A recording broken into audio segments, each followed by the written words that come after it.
Bom dia, gente. Vamos dar continuidade, né, à nossa aula, agora neste novo módulo de genética e biotecnologia. Na aula de hoje, na aula passada, quer dizer, a gente falou um pouco sobre os cientistas que descobriram, né, a molécula do DNA, a sua estrutura, base nitrogenada, grupo fosfato e outras características relacionadas ao DNA. Hoje a gente vai falar sobre o modo de ação dos genes, a relação entre genes, cromossomos e DNA. Cada cromossomo é formado por uma molécula de DNA associada a proteínas. A molécula de DNA pode atingir até 10 centímetros de comprimento e apresentar mais de 150 milhões de pares de nucleotídeos. Um gene correspondente a uma região específica da molécula de DNA que pode abranger desde poucas dezenas de pares de nucleotídeos até milhões deles, dependendo do tipo de gene. Próximo parágrafo. Hoje se sabe que apenas uma pequena parcela do DNA dos seres eucarióticos é constituída por genes cuja informação é transcrita para moléculas de RNA. Só uma observação agora, que eu dei esse pulo nesse parágrafo por conta de um complemento. Só lembrando uma característica que eu já falei para vocês, que o DNA ele é aquela dupla hélice com base nitrogenadas e cada composição daquela que eu tenho. A base nitrogenada, o grupo fosfato e uma pentose, que normalmente é o açúcar desoxirribose, na junção desses três componentes eu vou ter o que chamamos de nucleotídeo. Quando eu junto esses nucleotídeos, eu formo uma molécula de DNA. Esta molécula de DNA enrolada em estonas, que são proteínas, elas vão gerar um cromossomo. Então, um cromossomo nada mais é do que DNA enrolado em proteínas. Nisso, através de pesquisa, já se sabe hoje que o DNA é apenas uma pequena parcela do DNA, de toda a molécula de DNA completa. Uma pequena parcela só que é constituída de genes que possuem uma transcrição para RNA. Qual a diferença de DNA para RNA? O DNA é o ácido desoxirribonucleico, enquanto o RNA é o ácido ribonucleico. Ele não tem a desoxi, então ele não tem uma presença de oxigênio nele. O desoxirribonucleico possui oxigênio, o ribonucleico não possui oxigênio. E o RNA ele é a transcrição do DNA para a formação de novas proteínas, porque se sabe que cada cadeia daquela que eu falei para vocês, a timina, adenina, citosina e guanina, na composição que elas fazem de A, T, T, C, G, uma ordem específica, gera uma proteína. Então, cada pedacinho do DNA gera uma proteína diferente para uma composição, uma função diferente. Nesse sentido, nesse segundo parágrafo, terceiro no caso, ele fala que hoje se sabe que apenas uma pequena parcela do DNA é constituída por genes. Calcula-se que apenas 3% do DNA, que forma os 24 tipos de cromossomos, sejam constituintes de genes. Os 97% restantes são sequências que não produzem RNA, constituindo-se como chamado de DNA não codificante. Então, de todo o meu DNA, de 100% do meu DNA, apenas 3% do DNA que é responsável pela produção de todas as proteínas que eu tenho no meu organismo. Enquanto o resto do DNA, o 97% restante, são chamados de uma parte chamada DNA de DNA não codificante, pois não há transcrição de DNA para RNA e como consequência não há produção de proteínas. Muitos tipos de DNA não codificante desempenham função importante na estrutura e no funcionamento dos cromossomos. O centrômero, por exemplo, que é a bolinha que fica no meio do X do cromossomo, ele é formado por um tipo de DNA não codificante fundamental para a distribuição correta dos cromossomos às células filhas durante as divisões celulares. Alguns cientistas acreditam que parte do DNA não codificante pode ter sido importante antigamente e perdeu sua função ao longo da evolução, permanecendo no núcleo como um vestígio do passado. Então aí tem várias características e várias pesquisas que levam a acreditar que o DNA, assim como outras formas de evolução, ele acabou se extinguindo parte do DNA sem necessidades. Então, ele está como uma marca genética, um marcador genético dentro do núcleo, mas que atualmente não tem função alguma. Daí tem uma representação esquemática dos níveis de organização de um cromossomo e localização de genes em um DNA. Tem uma representação esquemática dos níveis de organização de um cromossomo e a localização dos seus genes no DNA. A fotomicrografia mostra cromossomos humanos de uma célula em divisão. O esquema representa ampliações sucessivas de desdobramentos do DNA. No caso aqui é o que eu estou falando para vocês, que o DNA, o cromossomo é DNA enrolado. Então eu tenho os cromossomos aqui, que é o famoso xizinho. Se eu desenrolar, desenrolar e desenrolar, eu tenho um segmento de DNA com informação de RNA. Tem um caso só aqui, o DNA é o nucleotídeo. A formação dos nucleotídeos, a união forma o DNA, que é a dupla hélice, que enrolado em proteínas. O que é essas proteínas? O grânulo de histona. Esse histona é a proteína, envolto por DNA. E essas bolinhas aqui que estão com DNA enrolado, o amarelinho é o DNA e o rosa é a histona. É chamado de nucleossomo. Essas bolinhas, elas vão se enrolar entre si, formando mais uma cobrinha. Então, tem um filamento cromossômico básico. E aqui a formação de um esqueleto proteico, porque é a partir desse esqueleto, ó, que vai me ajudar a juntar mais uma vez, enrolar mais uma vez, ó. Que aí, dessa primeira enrolada, mais uma vez, eu vou enrolar mais outra, e mais outra, até a formação de um cromossomo. Então, de o DNA, por meio de envoltos de histona e esqueleto proteico, eu vou ter a formação do meu cromossomo.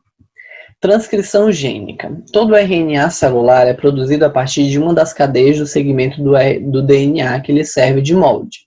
As diferenças entre a duplicação do DNA e a síntese de RNA é que nesta última são atualizados ribonucleotídeos, isto é, nucleotídeos cujo glicídio é a ribose. Glicídio é o açúcar. Então, glicídio é a ribose, como eu falei para vocês. DNA significa ácido desoxirribonucleico e RNA ácido ribonucleico. Então, o glicídio, neste caso, é a ribose. No processo de produção do RNA, denominado de transcrição gênica, as duas cadeias do DNA se separam e somente uma delas serve de molde para o RNA. A outra cadeia de DNA não participa da síntese. A produção de RNA a partir de DNA é catalisada pela enzima polimerase do RNA e requer o consumo de ATP, que significa adenosina trifosfato. Adenosina é uma substância trifosfato, quer dizer que são 3 grupos de fósforo, de fosfato. E ATP significa, na linguagem biológica de processos celulares, significa energia.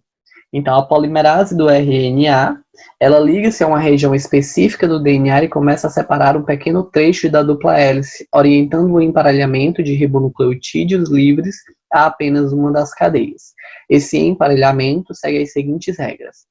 Um ribonucleotídeo com base nitrogenada, uracila, emparelha-se à adenina da cadeia molde de DNA.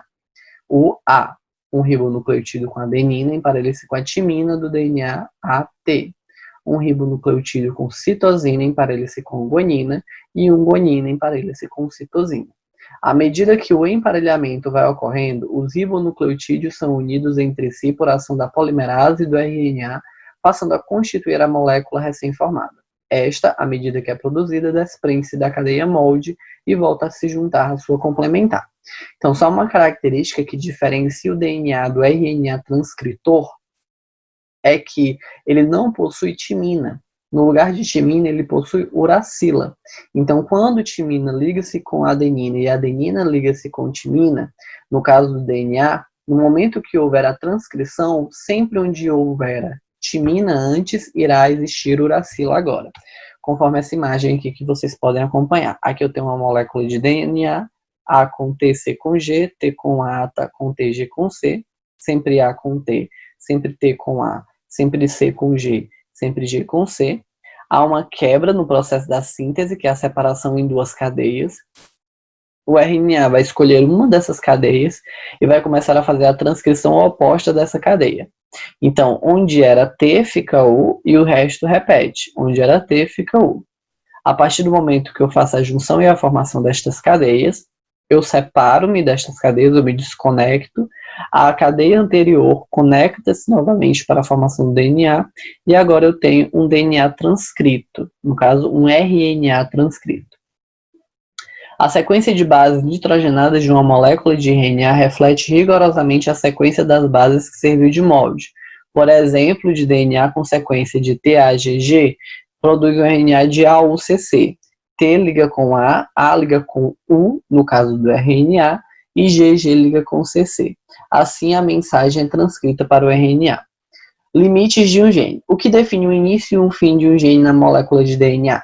Essa pergunta intrigou os cientistas durante muito tempo. Hoje se sabe que o início de um gene é identificado pela polimerase, do RNA por meio de uma sequência especial. Próximo parágrafo. Após se encaixar a região promotora do gene, o polimerase da RNA separa-se a dupla hélice e utiliza uma das cadeias como molde. O processo prossegue até que se transcreva as bases nitrogenadas, chamada de sequência de término de transcrição, que marca o fim do processo. Assim, todo gene tem um início, identificando pela região promotora, e um fim, a sequência de término de transcrição. Aí é só uma recapitulação do que a gente acabou de ver, e aqui a gente tem uma exemplificação da representação esquemática da marcação de um RNA num DNA. No caso, a gente tem a região promotora, as cadeias a partir da qual o RNA é transcrito e a sequência de término de transcrição. A polimerase é ativada logo no início, onde há a cadeia de RNA em início de síntese, aí forma a cadeia sintetizada de RNA, no caso aqui ela está formando com o vermelho, então há a formação até que tem um fim, então é determinado quais os pedaços de início, meio e fim que ocorrerá a transcrição. Depois eu tenho uma cadeia de RNA completa, a polimerase do RNA livre, ela não ativa mais nada, e o restante volta à sua normalidade. Quais os principais tipos de RNA, já que existem os RNAs transcritores? Será que só existem eles? Não. No processo de síntese das proteínas participam alguns RNAs, né, que aí tem as possibilidades de RNA que fazem parte desse processo de transcrição, que é o RNA ribossômico, o RNA transportador e o RNA mensageiro.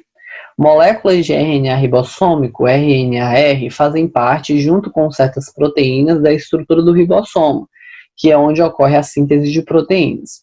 O outro tipo de RNA é o RNA chamado de RNA mensageiro, que tem a informação sobre a ordem em que devem ser unidos os aminoácidos, e essa informação encontra-se codificada. Então, é o RNA mensageiro que leva a mensagem ao outro RNA para poder identificar como será feita a transcrição.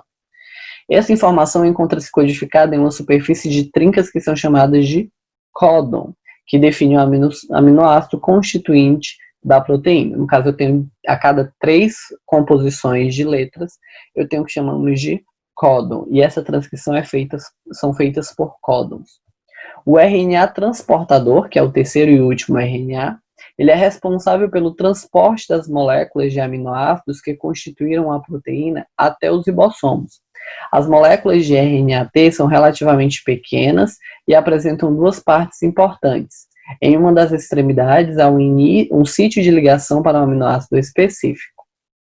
Na região mediana há uma trinca de base denominada de anticódon, que permite o RNA emparelhar-se temporariamente a uma trinca de bases complementares. A ligação entre RNA-T e o aminoácido ocorre com o consumo de ATP. Então, tem um gasto de energia. Aqui vocês podem ver ó, que eu tenho um local de ligação do aminoácido, a cadeia dobrada entre si e o anticódon, que são os que são opostos ao códon que está formando, a cada 3. E aí a formação do RNA por meio da cadeia de polirribonucleotídeos, dobrada entre si. Durante a síntese de proteína, a sequência de códons do RNA mensageiro determina a sequência de participação do RNA transportador, com seus respectivos anticódons e aminoácidos transportados. Por exemplo, onde houver o códon AUG no mensageiro, se encaixa apenas o RNA-T, que é o transportador, com o anticódon UAC. Por quê? A adenina liga com uracila, uracila liga com adenina e guanina liga com citosina, que transporta o aminoácido chamado de metionina.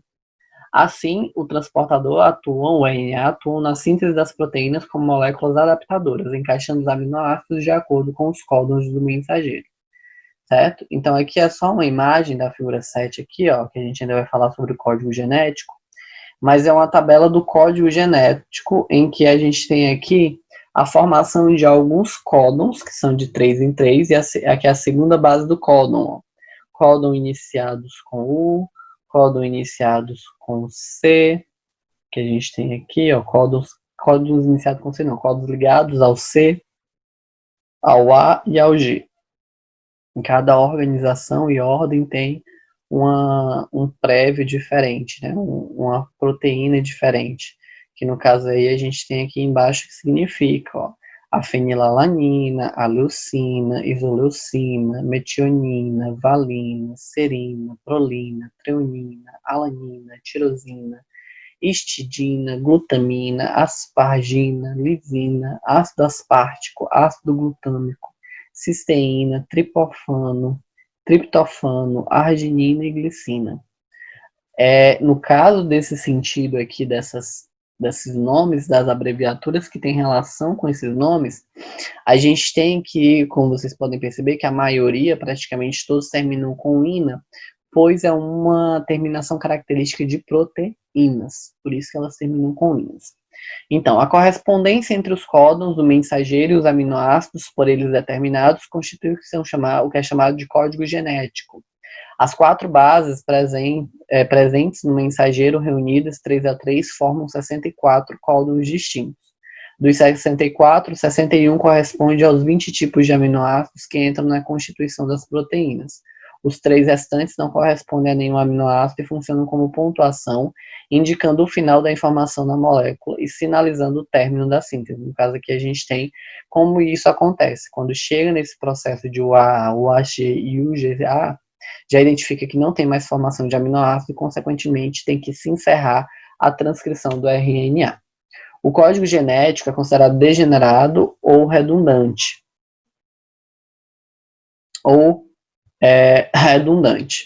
Pois a maioria dos aminoácidos é codificada por mais de um códon. Há apenas 2 aminoácidos codificados por uma única trinca, que é a metionina, que é código pelo AUG, e o triptofano, que é o UGG. O sistema de codificação é basicamente o mesmo em todos os seres vivos da Terra. As exceções conhecidas concentram-se no significado de alguns códons em RNA, produzido por mitocôndrias de algumas espécies, em vez de ser pelo núcleo. Mecanismos de síntese de proteína. O processo de síntese de uma cadeia polipeptídica, só um adendo aqui que eu falei e não expliquei. Lembrando um pouco de citologia, de formação das células, essa questão de falar que o RNA é produzido por mitocôndrias é que a mitocôndria ela possui um DNA próprio, diferente do DNA do núcleo. Então, ela também pode, em algumas espécies, fazer transcrição. Continuando, como essa sequência é determinada pelas bases do DNA, gene, que serviu de molde, a síntese de proteínas representa a tradução da informação do gene, sendo por isso chamado de tradução genética.